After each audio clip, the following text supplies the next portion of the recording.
So I am going to walk you through Unit 6. Unit 6 was on linear models, and basically that was a continuation of Unit 5.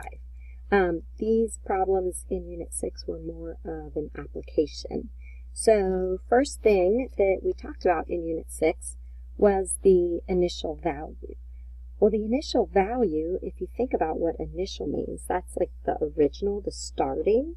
So the initial value is going to be the starting or the base amount. So starting or base amount. So it could be maybe you make $25 for just maybe working, and then you make so much money for every car that you sell.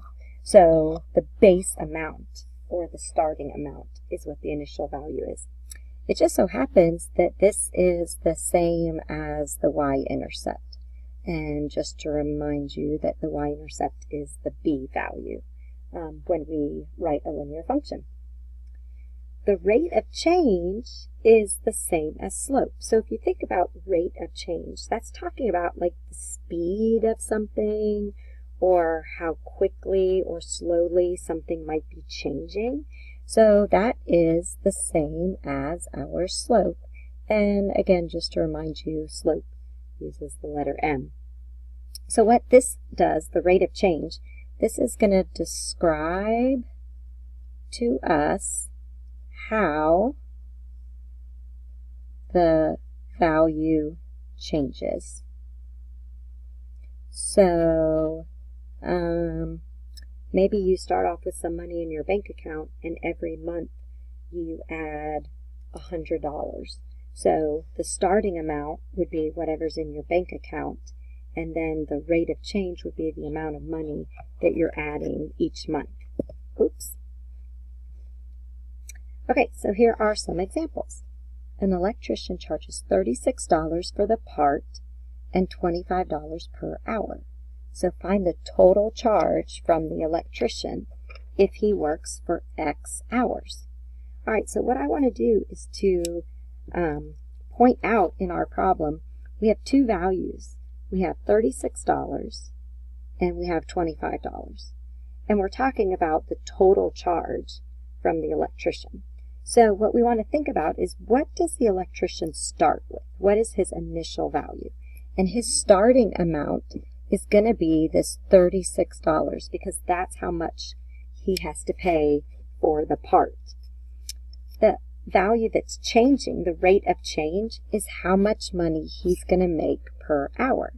Because if he works 1 hour, he'll make 25. If he works 2 hours, he'll make 50, and so on. So what we would say is that the starting amount is the $36, and then the rate of change is going to be the $25 per hour that he gets. So if we want to find the total charge, then what we're going to do is, to find the total charge, we're going to take the $36 for the part plus $25 multiplied by every hour he works. Now, that's not exactly the correct form, so I'm just going to rewrite it, that y equals mx plus b. All right, let's take a look at the next example. The temperature is falling 2.5 degrees per hour after a high temperature of 51. So what is the temperature after X hours? So again, we want to look at what is happening in this problem. And, oh, it looks like Maisie might be trying to make a debut here on our video. The temperature is falling 2.5 degrees per hour, and the high temperature is 51 degrees. So if we think about what the initial value is, that would be the temperature that it's starting at. So the high temperature is 51 degrees. That's going to be our initial amount. And then the rate of change. So how is the temperature changing? Well, it's falling 2.5 degrees every hour. So every hour, the temperature is going to go down 2.5 degrees. So if we look at this in terms of our M and B, our initial temperature is 51 degrees, and the rate of our temperature change is that it's falling 2.5 degrees per hour. So if we want to write the equation to finding out what the temperature is after so much time, we would say that y equals 51 degrees minus 2.5 degrees every time another hour happens. Again, this isn't really exactly our formula, so I'm going to rewrite it so that it's y equals mx plus b. All right. Next thing that we did in Unit 6 was to look at scatter plots. So looking down here, these are some examples of scatter plots if you've forgotten what they look like.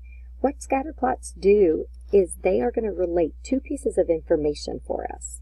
And there's different correlations based on the direction of the points. So first thing, if we fill this in, a scatter plot is just a graph that relates two pieces,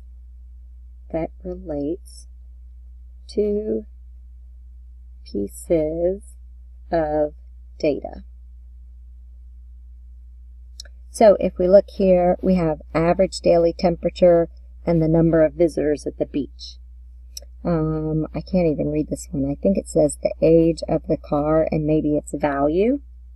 And then down here, shoe size and colors in a rainbow. So this kind of leads us to the next part of a scatter plot, which is that it can have a positive correlation, negative correlation, or no correlation. Now, what that means is that if we look at your at the points on the scatter plot, we're going to notice that there's a trend in the way that the points are going. So the decision as to what type of correlation a scatter plot has is similar to deciding what the slope of a line would have. So when we go up to the right, this is going to have a positive correlation. If our scatter plot points go down as we go to the right, this has a negative correlation. And if the points are scattered and there's no real trend